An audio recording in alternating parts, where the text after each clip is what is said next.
안녕하세요. 축구 전문 기자 한준입니다. 대한민국 국가대표 수비수 김민재 선수를 원한다는 팀들의 리스트가 늘어나고 있습니다. 유럽 현지 언론이 김민재 선수의 이적설을 계속해서 보도하고 있는데요. 이 보도의 원문을 통해 신빙성 살펴보고 이 팀들이 김민재 선수를 원하는 이유는 무엇인지 김민재 선수의 이적 가능성 지금부터 상세하게 분석해드리겠습니다.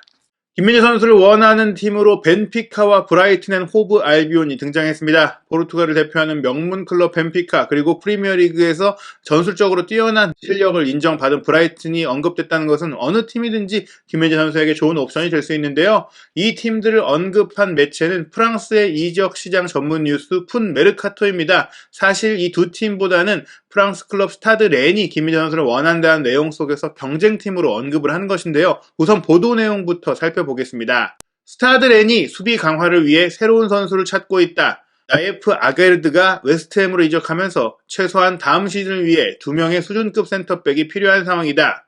그중 한 명은 올랭피크 리옹과 계약이 만료되는 제이슨 데나이어가 리스트에 있다. 그리고 우리가 확인한 또 한 명의 선수는 페네르바체 소속 25세 수비수 김민재다. 키는 190cm, 체중은 86kg이다. 모로코 수비수 아게르드가 웨스트햄 이적 오피셜 발표가 났습니다. 이 선수가 스타드렌의 핵심 수비수로 활약해 왔는데 이적을 했죠. 사실 스타드렌은 오래전부터 김민재 선수와 연결됐던 팀이잖아요. 아게르드가 떠나기 전에도 원했는데 떠나게 됐기 때문에 2명을 보강해야 되고 그렇기 때문에 더욱더 사정이 급해졌다고 볼 수 있겠습니다. 한국 대표 수비수로 41경기에 출전해 3골을 넣은 김민재는 터키 리그에서 리그 31회 출전 1골을 기록하며 대단한 활약을 펼쳤다. 브루노 제네시오 감독, 플로리안 모리스 디렉터가 베이징 거안을 지휘할 때 함께했던 선수다. 하지만 김민재의 경우 영입이 쉽지 않을 것으로 보인다. 우선 터키 클럽 페네르바체가 2025년 6월까지 계약되어 있는 김민재의 이적료로 2천만 유로를 원한다. 경쟁도 치열하다. 나폴리가 칼리두 쿨리발리의 대체 선수로 강하게 원하고 있으며 벤피카와 브라이튼 역시 김민재를 원하고 있는 것으로 알려졌다. 일단은 김민재 선수가 여러 팀들의 관심을 받고 있는데 스타드렌이 우선순위가 되기 어려운 상황 그리고 스타드렌이 재정적으로도 경쟁에서 큰 돈을 쓰면서 데려갈 수 있는 상황이 아닌 것을 언급을 했습니다. 사실 김민재 선수 같은 경우에는 페네르바체와 바이아웃 조항에 대한 그 조건이 있기 때문에 본인이 골라갈 수 있어요. 페네르바체가 더 큰 돈을 제시하는 팀에 매각할 수 있는 게 아니라 김민재 선수의 의사가 강하게 반영될 수 있기 때문에 이 이적료 부분은 어떻게 본다면 이제 바이아웃 조항을 충족하는 조건인데요. 그 조건조차도 싸지 않다라는 얘기죠. 그래서 스타드렌이 김민재 선수를 원하기는 하는데 빠르게 움직일 수 있을까에 대해서는 조금 지켜봐야 된다. 협상 자체가 쉽지 않습니다. 페네르바체 입장에서는 바이아웃 금액 이하의 돈으로는 아예 팔지 않겠다. 그 이하의 금액으로 파느니 우리가 쓰겠다. 이런 입장이거든요. 베이징 고안에서 제네시오 감독이 김민재 선수와 함께하면서 워낙 좋게 봤기 때문에 스타드렌에 부임한 직후부터 계속해서 원했고 지난해 여름 이적 시장에도 원했지만 김민재 선수가 최종적으로 페네르바체로 가게 됐는데요. 스타드렌 같은 경우에는 지난 2021-2022 시즌 프랑스 리그 앙에서 4위를 차지하면서 유로파 리그 진출을 확정을 했거든요. 이 제네시오 감독이 프랑스에서는 명문 클럽인 리옹을 이끌면서 실력을 인정받은 감독이고 그 뒤에 베이징 고안을 이끌면서 김민재 선수와 함께했고 지난 2021년부터 렌을 이끌고 있는데 렌에서의 실적이 괜찮습니다. 말씀드린 대로 프랑스 리그 4위를 차지했는데 3위인 AS 모나코와의 승점 차이도 3점밖에 안 났어요. 승점 3점, 즉 1승만 더 추가했더라면 아마도 모나코를 제치고 챔피언스리그 예선전까지 참가할 수 있는 상황이었거든요. 현재 나회프 아게르드 선수가 웨스트햄으로 이적을 했고 게다가 제레미 겔랭 선수 같은 경우도 팀을 떠나는 상황이 됐기 때문에 센터백이 2명밖에 안 남았습니다. 2명을 무조건 영입을 해야 되는 상황에서 로이그 발데 선수 같은 경우에는 22세의 어린 선수로서 좀 더 검증이 필요하고 또 우마리 선수도 마찬가지예요. 팀에 좀 베테랑 센터백이 필요하기 때문에 데나이어와 김민재 선수를 원할 수 있는 상황인데 김민재 선수를 데려오는 것 사실 김민재 선수가 챔피언스 리그에 나가지 못하는 데다가 프랑스 리그앙으로 옮기는 것은 오히려 조르제 제주스 감독과 함께 페네르바체에서 한 시즌 더 안정적으로 뛰고 챔피언스 리그도 경험하고 옮기는 게 낫지 않겠느냐 이렇게도 생각할 수 있어서 가능성이 높지 않다고 보고 있습니다.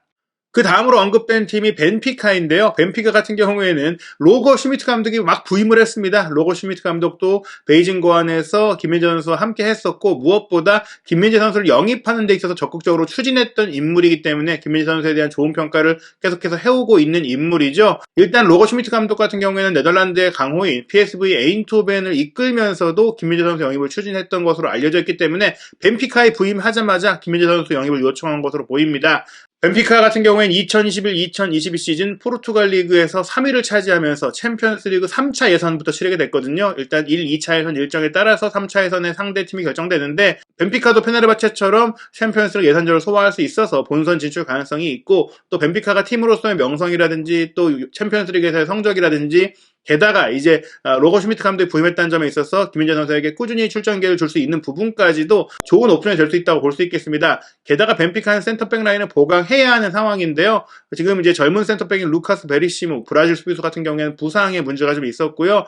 유망주인 모라토 같은 경우에는 검증이 많이 필요한 상태입니다. 그 외에 주전 센터백이라고 할 수 있는 니콜라스 오타멘디 그리고 얀 베르통호 같은 경우에는 뭐 세계 최고 수준의 수비수로 활약을 했었지만 이제는 30대 중반의 나이로 은퇴를 앞두고 있고 또 꾸준히 한 시즌을 풀로 소화하기가 어렵기 때문에 센터백 영입이 반드시 필요한 상황이고 그런 상태에서 이제 모라토와 오타멘디나 베르통환의 사이 가교 역할을 할 수 있는 이 중간 나이대로 김민재 선수가 딱이라고 할 수 있겠죠. 게다가 슈미트 감독이 김민재 선수를 잘 알고 있기 때문에 영입을 추진하는 것은 뭐 이상적인 부분이라고 볼 수 있고 납득할 만한 소문이라고 볼 수 있겠는데요. 하지만 김민재 선수가 이제 벤피카를 선택할지 여부는 지켜봐야 되는데 일단 벤피카 같은 경우에는 다르윈 누네스 선수를 리버풀로 이적시켰기 때문에 자금 사정은 괜찮다고 볼 수 있겠지만 김민재 선수가 도전할 만한 유럽의 빅리그 5대 리그에 속하지 않은 포르투갈 리그라는 점에 있어서 우선순위가 되기 어렵다고 볼 수 있겠습니다.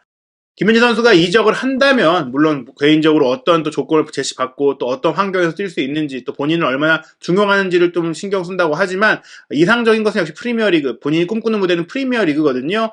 여러 프리미어리그 팀들의 이름이 오르내렸지만 새롭게 브라이튼 앤 호브 알비온이 언급되고 있습니다. 브라이튼 같은 경우에는 그레엄 포터 감독이 정말 제한된 예산 속에서도 조직력 좋은 팀, 또 선수들을 잘 발전시키는 그런 모습들을 통해서 호평을 받고 있는 기대가 되는 팀인데요. 일단 최근에 좋은 수비수들을 이적을 시켰죠. 지난해 여름에는 벤 화이트 선수가 5,850만 파운드의 거액의 이적료에 아스널로 이적을 했었고 지난 1월 이적 시장 도중에는 댄번 선수가 뉴캐슬 유나이티드로 이적하면서 수비 보강이 필요한 상태예요. 이 선수들이 떠난 뒤에도 루이스 덩크라든지 웹스터라든지 이런 선수들이 잘해주곤 있지만 이 선수들로만 센터백을 구성하기에 조금 부족함이 있다.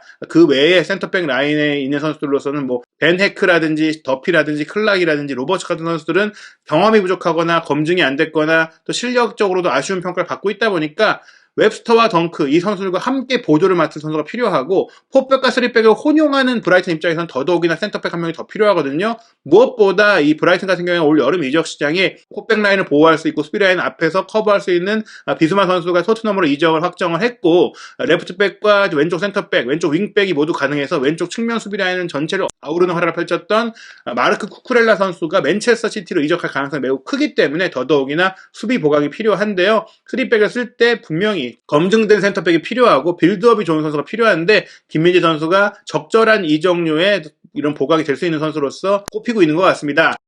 현재까지 많은 팀들의 이름이 언급이 됐고 저희가 세비야에 대한 이야기도 드렸지만 그래도 가장 적극적으로 움직이고 구체적인 오퍼 단계에 직전까지 갔고 오퍼까지 했던 팀으로는 이탈리아의 명문 클럽 나폴리 그리고 간신히 프리미어리그에 잔류한 에버튼이라고 할 수 있겠는데요. 나폴리 같은 경우에는 계속해서 언급드렸다시피 칼리드 쿨리발리가 떠날 경우 대체자로서는 가장 높은 순위에 두고 있어서 쿨리발리가 나간다면 그 돈을 통해서 자금도 투자할 수 있고 또 주전 자리도 보장해줄 수 있는 상황이라고 볼 수 있겠습니다. 다만 저희가 김민재 선수에 대한 소식을 계속해서 언급드릴 때마다 말했듯이 쿨리발리의 거치가 아직 결정이 안 됐어요. 쿨리발리의 거치가 결정돼야 움직일 수 있고 현재 뭐 이탈리아 나폴리 지역신문의 일면에까지 김민재 선수가 나올 정도로 나폴리의 관심은 확실하다고 할 수 있겠고요. 에버튼 같은 경우에는 좀 재정 상황이 좀 해결되지 않았다 이런 얘기들이 있는데 다른 선수들을 먼저 영입하는 과정들, 다른 포지션을 보강하는 과정들도 필요한 것 같고 무엇보다 팀 내 거액의 이적료를 발생시킬 수 있는 칼버트 루인이라든지 히샬리송 선수가 이적을 해야만 본격적으로 움직일 수 있다 이런 얘기들도 나오고 있습니다. 에버튼 같은 경우에 수비 라인에 마이클 킨과 예림이나 벤 고드프리, 메이슨 홀게이트,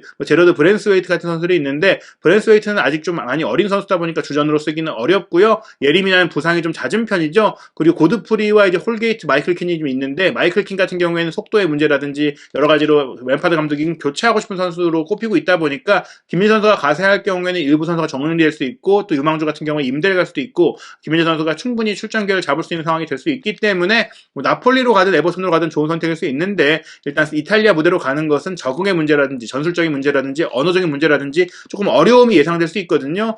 가급적이면 이제 프리미어리그 팀으로 도전하는 것이 김민재 선수의 좀 희망사항이고 또 많은 팬들의 기대감이기도 한데요. 브라이튼이 가세하면서 브라이튼이 어느 정도의 진지함을 갖고 움직일지 역시 지켜봐야 되는 부분인 것 같습니다. 아직은 이름만 언급된 단계이기 때문에 이 팀들이 구체적으로 어떤 계획을 갖고 있는지에 대해서는 알려지지 않았고 브라이튼 역시 사실은 쿠쿠렐라가 이적을 한 이후에 그 자금을 통해서 또 이적 계획을 다시 한번 설정할 수 있기 때문에 그 부분도 살펴봐야 합니다.